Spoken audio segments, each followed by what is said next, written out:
Welcome back to another session of We Are We Sophie. are Sophie. I am Danielle Marivette Hernandez. And I am Melany Hill. So exciting. Welcome back. Thank you, everyone that's tuning in today.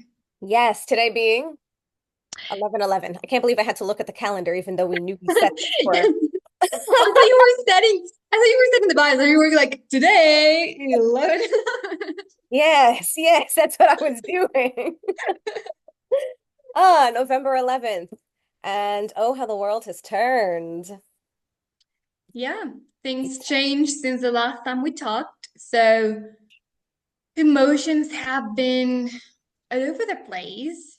Danielle here, she lives in the US and they recently just had the elections. It's been an election year all over the place. I'm like, elections here, elections there, and it's not looking good in most places. You know what, So, though? This is ideal because while we continue to talk not just Bridgerton, but specifically Sophie Beckett, we're kind of now talking about the world that her reality is set in, and lots of people want to reinstate those very controlling, very oppressive, and unfortunately violent ways that women had to contend with. absolutely. I mean, this story is going to resonate more than ever before. It's Mm. everything laws are literally going back in time to a period that it's was so challenging for women. It's really hard to see. It's really hard to see the comments of people saying, your body, my choice, all Oof. over social media. And Yeah, but you know that, that guy got doxxed long and hard, baby. You saw that? Like he's got people surveilling his home because he doesn't feel safe. He brought himself into a state where he doesn't feel safe because he chose to speak threats and violence.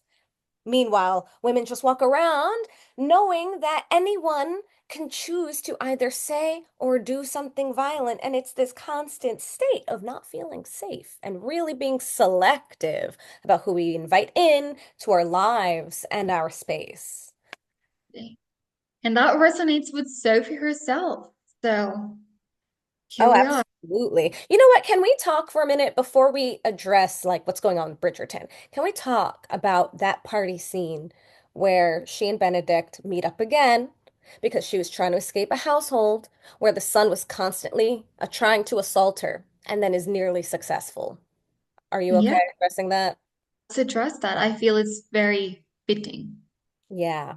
So that scene, while I was pitching myself to Bridgerton, was always on my mind because I know as an actor, we are not truly putting ourselves in the crisis of that moment, but by playing the character, it is real for us. And in the book, as we know, it's not one man who's trying to assault her. There's four men at least. It could be more, but I'm remembering four right now. Yeah, in my head it was like 3 to 5, so of what I remember. So yeah. You know what? Let's say that then. Three to five men have trapped her in a circle, are taunting her with the violence that they intend to bring upon her because they find her beautiful and they feel that they can do whatever they want to this human person because there's this high status, low status. Because you are low status, I can abuse you as much as I desire. And she is truly fearing for her life in that moment. She does not see a way out. She can't see a way out. She has no idea who's at this party. She's There's running no away for way. that reason. Sorry, go on. No, I'm just saying that you're right. She's put in this position where even if she screamed help, the odds of someone actually helping are none. That's why Benedict's actions are so specific because we're talking about an environment where all of these men, either because they have the same, like the same thinking, the same wanting on doing these things to her, or that part of like men feeling pressured into things too, because men do feel that. But patriarchy, goes both ways. And sometimes men do things because of peer pressure of someone like this guy who lives at this home and it's his place, it's his party. So we're gonna do this to this young lady, and she doesn't have a way out. Like in the non-romantic novel, this would have gone south. There's no way out of this. Like that's the only viable option in a true scenario. In most scenarios of people living that way. Like we can even assume that other maids working on that household have gone through this before. It was It's not like an expectation. In fact, to work in a home at that time, to be in service was a very dangerous position for a young woman because it was an expectation that the master of the house and his sons had every right to do what they wanted with you and with your body. And so to be in service is already a sign of the desperation of that person's situation. And you're right, there would be no way out. And in fact, she has a moment where she accepts that this is about to mhm. happen to her. She doesn't accept it peacefully, she accepts it in despair, but she knows that this is a very real thing and knows people that this has happened to. And I'm sure you know people that this has happened to, and I know people that this has happened to. And I really like what you said about a lot of men feeling the peer pressure to act this type of way, especially in a group setting, because in that group setting, the the bully looks like the powerful person, but all it takes is one person to call them out. They become the powerful one. And it's good that we're talking about this because we need our men. We need our young men to recognize this real situation and to recognize they step into their power when they speak up and when they stop these actions. They act totally do. And it's a good thing to speak it out because I feel, when I think about this, I don't want to think of like I hate men because I love men. I have amazing men in my life. I have a son who I'm raising in a way that things can change around. I have this whole power and a whole being that is going to grow up to be a man that can switch things around. So it's good to think of like, if you need a little empowerment, you guys, we got you. But the second you speak up your voice, the second you validate even your own emotions, your own beliefs on how this is wrong, you switch the picture because just like you said, like you took one of them to say no, and the whole thing could have changed in so many ways. So I agree. And I agree also in this part of you saying like we've always been in positions to choose between should I be, living in what was, the rest of London, or even nowadays, you either choose, to be completely poor or be in service of on a way that you're like, okay, I'll have an income, I'll be safe, I'll be around all of these people. But knowing that without all the beautiful things that we see in the Bridgerton household, which is like the ideal household, in any other house, in any other families, the odds of you going through this are high. Like you just said, like the father, the boys, anyone would be allowed for you to do this. So with those kind of elections women have had to do their whole lives on like, should I eat? Should I live? Should I what? What are my options out there? Yeah. And that's very, very true on her story, on women's story. And I feel I'm glad it's told to an extent on this book because it's in the only one we get to see a little bit more of reality per se, because we're all, Mm. blinded by the Mayfair romantic amazingness that they have going on. And That they sometimes do. we're like, oh, it wasn't the easiest period of time. Right. And I hope as they're filming, we don't know what they're filming, we know they're making changes. This may sound strange to say, but I do hope they keep the integrity of that moment because it's so real and it's so significant to know it can be changed, that we can be pulled out. I mentioned this in our previous one, but Benedict's name means a blessing. In Espanol, we say bendición. And in that moment, he's her miracle. He's literally the blessing that sees what's going on. He doesn't know who she is. He doesn't recognize her from the masquerade. It's 2 years later. She recognizes him. Oh my gosh. Uh, but it Oh doesn't my matter who man. she is. That's my point. It doesn't matter who she is. He's like, what are you criminals doing? I'm stepping in. I'm breaking this up. You are acting like monsters. And I really hope they let Benedict go there and that they don't keep him just a sparkly cinnamon roll just because we love our Benedict and we do. But as we know, Benedict makes some choices in this book, especially considering what he rescues her from, you know? And I feel it's a crucial moment for him in his story. So I true hope we see it and we see it as raw as it is on both sides and for them to have that process because it's definitely a pivot kind of moment in some ways. yeah. And I feel like even later on when they have that, little carriage scene when they're on the way to um Oh, when he's bringing her back to Mama Bridgerton to be like, you could work in our household. And she's like, I will kill you, except I also deeply feel for you. This is so conflicting. That scene? yeah, but when he like brings up like she's like, why do you do that? That's very surprising and him bringing up like, oh, I have sisters, like if Oh, wait. I would like to think that's like if they were in this position, someone would do this for them. And I feel that that's very interesting as how sometimes men only, realize women when they have women in their lives.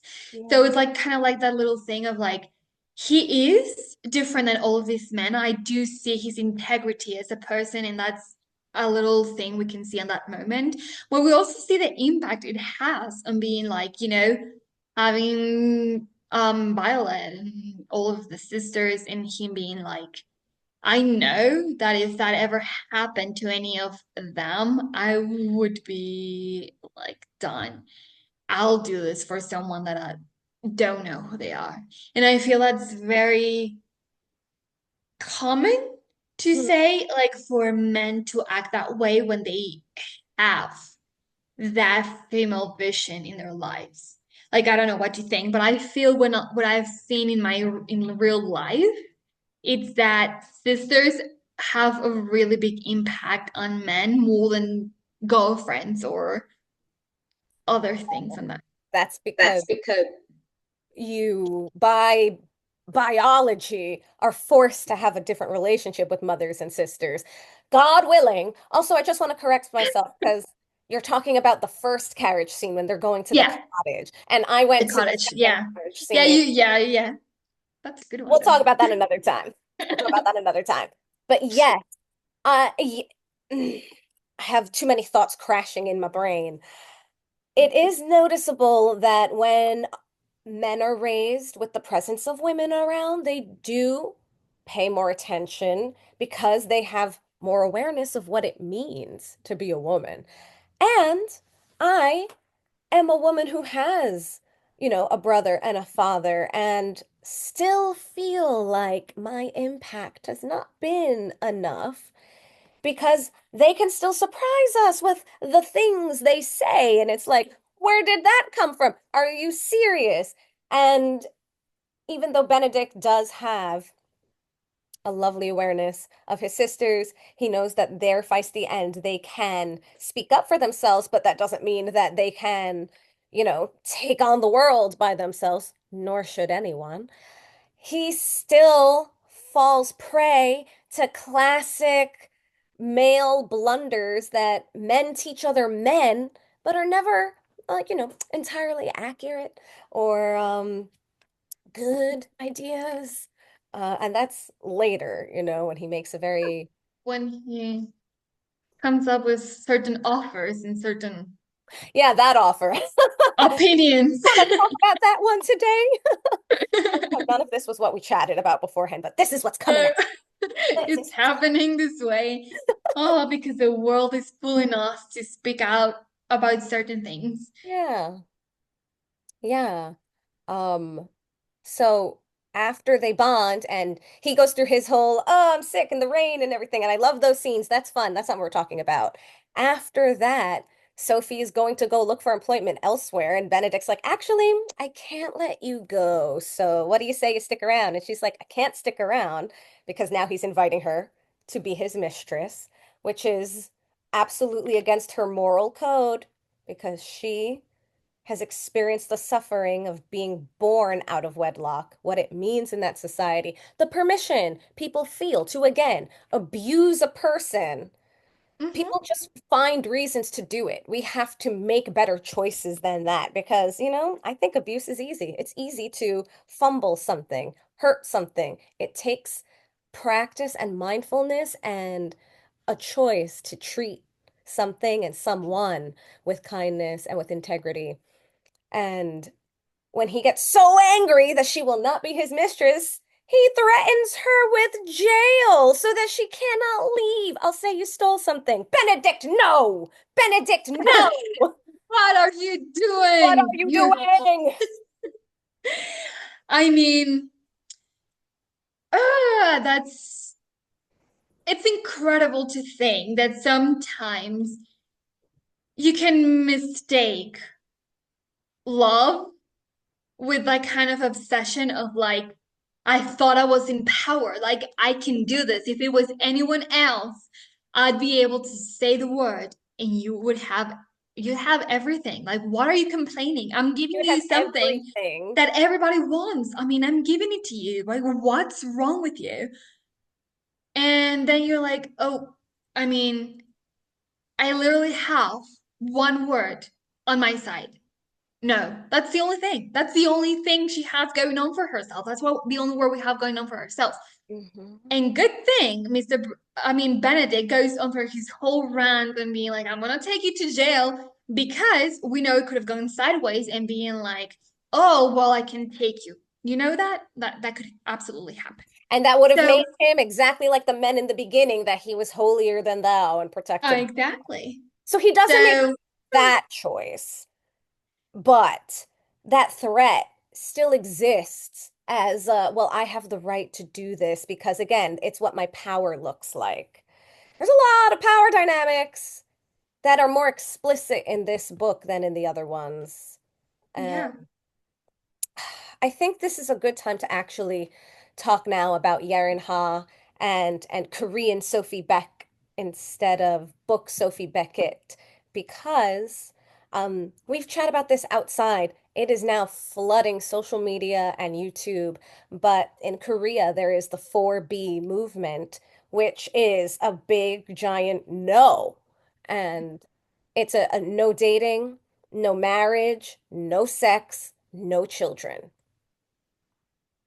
And I think yeah, it's really significant that Yaren Ha is now playing Sophie absolutely. because of everything going on in the world. Yeah. Yeah.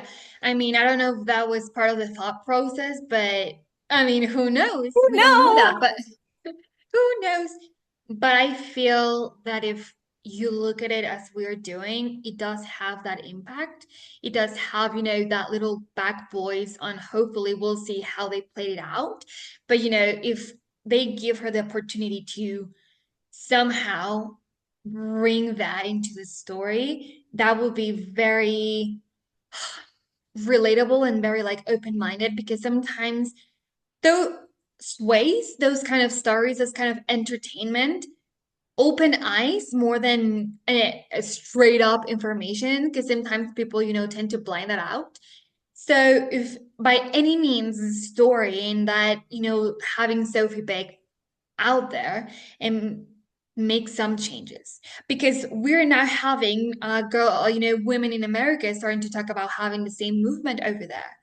So it's like next thing we know it becomes a more of like a global thing. And what are you guys going to do? What is society going to do with that?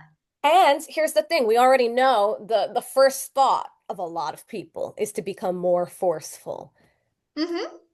Boring, old choice. Are you an outdated system? Come on, update yourself, I mean, we've been through this before. Be a little more original. Like we right? already know the end of this story, so like change things around a little bit. Yeah. And Yeah. they have to, because I feel women are more fearless than before, if anything. I feel if women have learned anything through generations, it's to be fearless, to lose that part of us where like they're really scared. It takes one to see the changes, and now women do remember history a lot more than men. I'm noticing. They tend to forget their patterns. They're like, oh, here we go again. Women do not.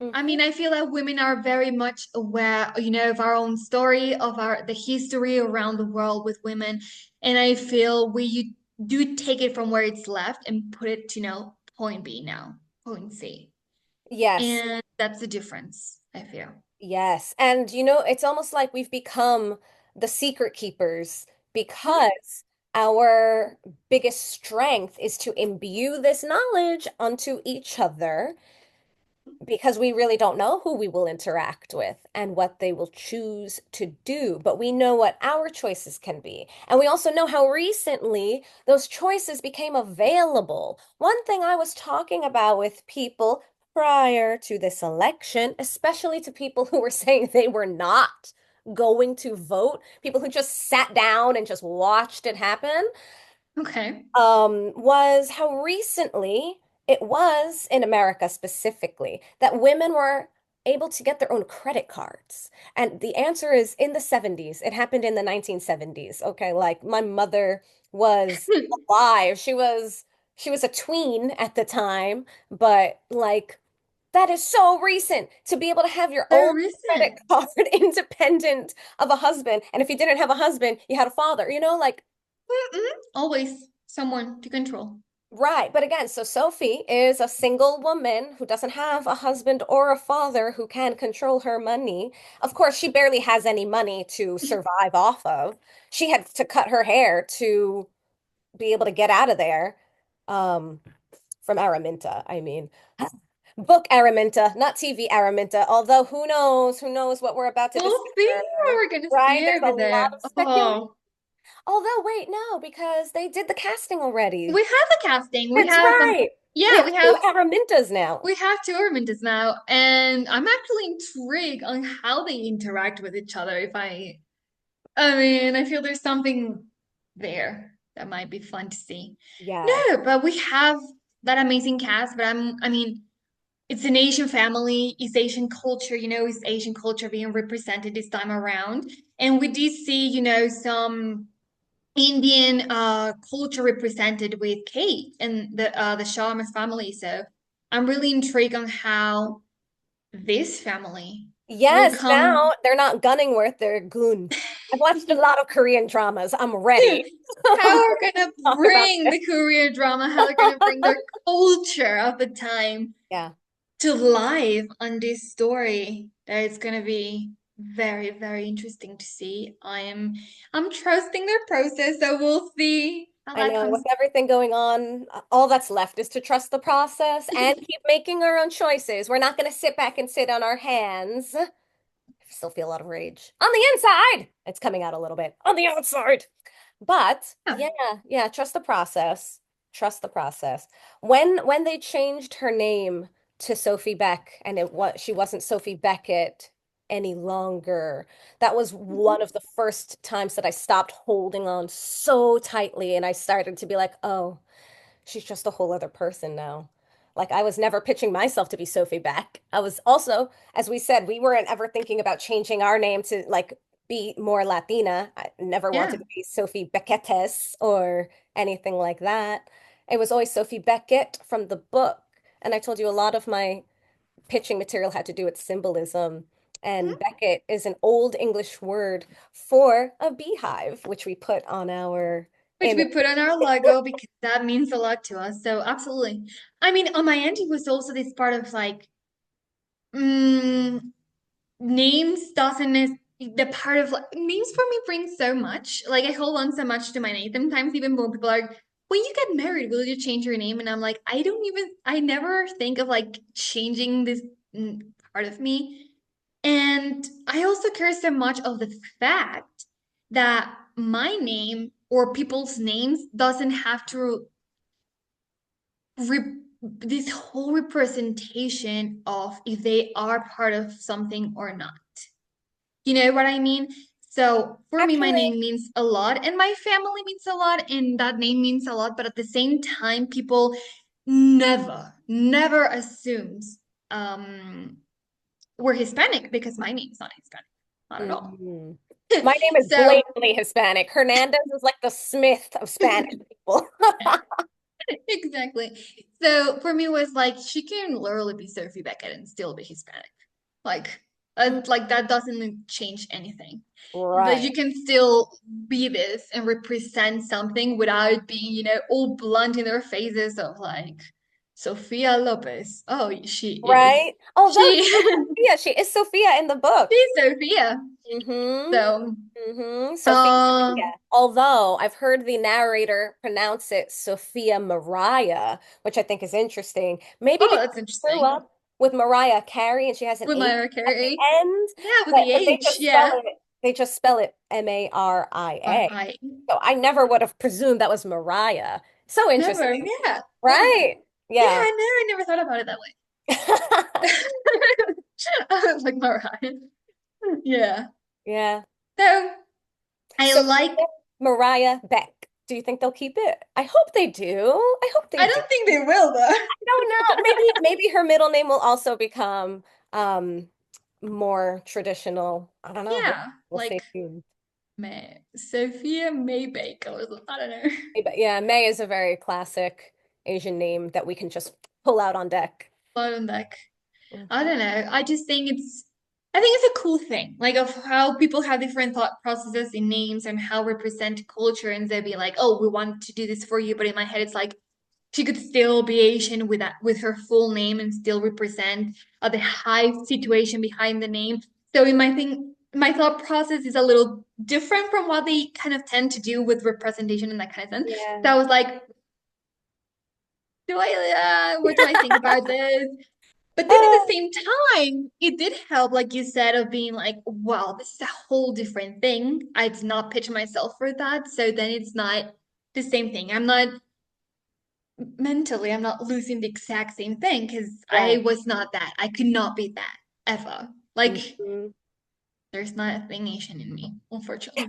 And Sophie Beckett is in our hearts. That's why we decided to call this We Are Sophie. That's why we started with what's happening with womanhood in general, because I find as we grow up and move forward in life, the likelihood of encountering a situation like that becomes more, yeah, the likelihood becomes more likely. Great English, Hernandez. But yeah, it's not something Yeah. I say because I want that to happen to anyone. I do not.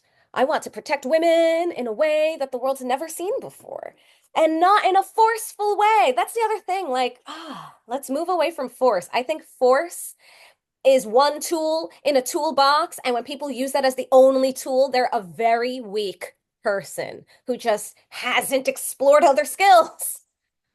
Yes, I agree, and I'm gonna be a little vulnerable here. Like, in my past, I feel that's this one person in my life, um, in my childhood, my teen years, that's the only tool this person knew, Mm, and that's why I could relate to Sophie in so many things on that part of um that sort of abuse because that's what this person had pulled on like he has mostly women in his life, and that's, the card he pulls with all of them. But I was a very particular person in his life that wasn't as close. So with me, wasn't that just that um power struggle, but with like this, I have this whole power over you. So mm, I'm gonna use it as however I please in all of these areas that we've been talking about. So it took a lot of growing and understanding that he is the weak person in this whole thing. Like when you tell the story, you're like, oh, I mean, he's has this power of over these people, of me, and all of this thing that we went through. But when I finally grew up and understood, I was like, this person is the weakest person in the whole damn planet. Like, I'm not justifying, I'm not minimizing anything that I went through in some ways, but in my head I was like, oh, I thought this person had a lot more power than he actually holds.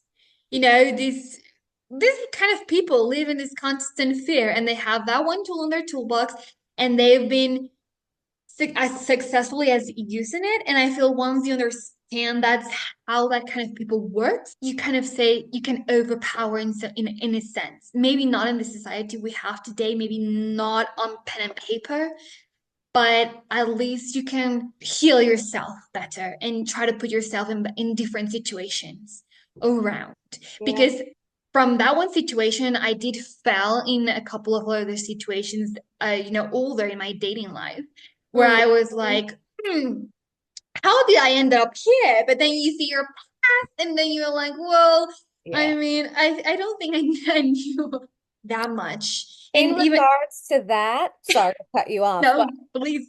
in regards to that, I find I went the opposite way and I avoided relationships as often as possible. I was Mhm. essentially engaging in the 4B movement without knowing what the 4B Without movement knowing. was because I was like, well, the best way to protect myself is just to not take part in that. And Yeah. I mean, it's a useful tool, but it's not the only tool. But shout out to women. Shout out to this strong woman that Sophie is and that she is inside of all of us. Inside a little of women, even if they have no idea what Bridgerton is. I mean, it's just Oh, what represents on us. And oddly on these times, who would have we're doing our best to put the power out there. I've been Danielle Marivette Hernandez with, of course, Melany Hill. Thank you yeah, so much for your thank time. you for joining us. All right. I actively avoided relationships. Oh my gosh, for as long as feasibly possible, because it felt like the only option to protect myself was just not to engage in relationships. And then I ended up writing an entire one-woman show about it called Danielle XX, which I've promoted and I've had some articles written about and I've had an interview about. Really cool stuff. But it feels more relevant than ever before because it is essentially what Sophie finds herself doing. She doesn't engage in relationships. She absolutely never, ever, ever, ever has relations with a man because she is spawned of that type of um, circumstance. And while it's been helpful, it doesn't prevent the fact that, deep inside, while I'm not getting hurt from being in the wrong relationship, there's still a desire to find that match, that, mutually exclusive, loving relationship where we choose each other. That's still very present within me and within Sophie. Yeah. You. I mean, I'm just gonna say from that, isn't just how crazy that's all we want. It's like the fact that we really just want to be in a relationship where both people choose each other and you actually get to grow with this person individually and together. And why does it feel so hard nowadays? Because it's either one extreme of the other, right? And here we are, both of us. Like you've been, avoiding completely relationships. I've been in wrong relationships. And whenever we're in the point where like, can it just be the happy middle where there's actually a nice person out there? Is that so much to Someone, ask for? yes, like universe, like I've seen it go around. Where is it? Where? You know, some people are like, Lord, I see what you've done for others. Yeah, yeah. And you know what? It is not too much to ask. What has to happen is we just have to break free of whatever mindsets have been keeping us in a position where we make dumb choices. And let's face it, I don't know about you, but I know when I'm making a dumb choice and choosing to follow through it on anyway. So I fully anticipate, I fully expect men also know when they're making a dumb choice and choose to follow through it on anyway, probably because we all followed bad advice. Absolutely. it all comes with those sets of beliefs that we can from our families, from our friends, from all of this, and then we are there, in these choices where we're like not the best choice, and sometimes they can be very irrational, very emotional. But the heart from all of those irrational choices is like the thought of like maybe this is it, maybe this one wrong choice will lead me to it. They say two wrongs don't make a right, but two wrongs might make a fun. Oh man. So they Yes. say. Yes. And ultimately, now I'm getting into the spiritual woo-woo part, but ultimately, it's about choosing to spend time with our own hearts, who have our own personal truths. And when we learn the language of our hearts, we can really decipher, like, okay, this advice that someone gave me, that's an idea in my head. Does this work for me or is this harming me? Is this a behavior I have control over or is it not? And only by questioning it continually and reflecting for all of our lives, we engage with each other, but we must reflect. Will we make the world reflect the beauty in our hearts, I agree. I feel at the end of the day, it all comes back to self-love, self-concept, how some people in the Lulu community like to call it. But it's all of these things that once you feel really good, on yourself, on your soul, on your skin, it's easier to choose those things and be like, you know what? Thank you for this advice, but this does not resonate with me. This is not part of my journey, but thank you. Rather than just trying to pick up, well, they told me, and then you get overwhelmed by anything and you kind of lose your own identity, your own self, on who you are on your love journey, and that's why it's sometimes hardest to even set boundaries, right? If you don't really know where is your fine line, where is, as long as you want to give, what's something that you're definitely not comfortable doing or sharing, what is something that that's not what you deserve, because you know what you deserve, the love and the relationships and the things that you deserve. That's where it gets tricky. When we don't have and we lose that sense of ourselves, that's why it's so easy to fall in these, certain patterns, go into certain situations, because you just go in with like nothing to lose and the certain hope. But when you go into things, fully knowing what are your boundaries, where is your self-love, things change around a little more. Your soul a little better, and be like, okay, I guess this is not for me then. And you kind of like take it in a different direction than when you just kind of have all of these things thrown at you and you're a bit lost.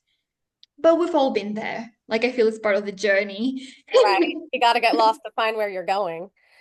And and yeah, I like what you said about how much it matters about self-love and also knowing why it matters. Sometimes what's loving one day is not loving the next day, and it's never exclusively one thing. And I feel like we're all trained to focus that there's one right way, there's one right person, there's one right answer, and there's a lot of people in this world.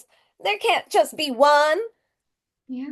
Yeah. That being said, because we are talking about a romance novel and they do choose each other and they are the one for each other, let the let the ideal relationship that you, the individual who may be watching this right now, seeks be your correct answer. I'm just a random stranger on the internet. Maybe we know each other, maybe we don't, but Yes, a lot of exactly. attachment to the one. I think we have to make ourselves the one, and then whatever we line up with can surprise us. I love that. And it's not a straight like journey. Like if we see all of these series, like not only an offer from a gentleman, but all of their stories, they're not a straight line to happy ending. You know what I mean? It's not just, oh, we like each other. Perfect. Here we are. That's not how it works. No. And a Sophie lot Benedict of time. meet at a ball. This guy does not remember her.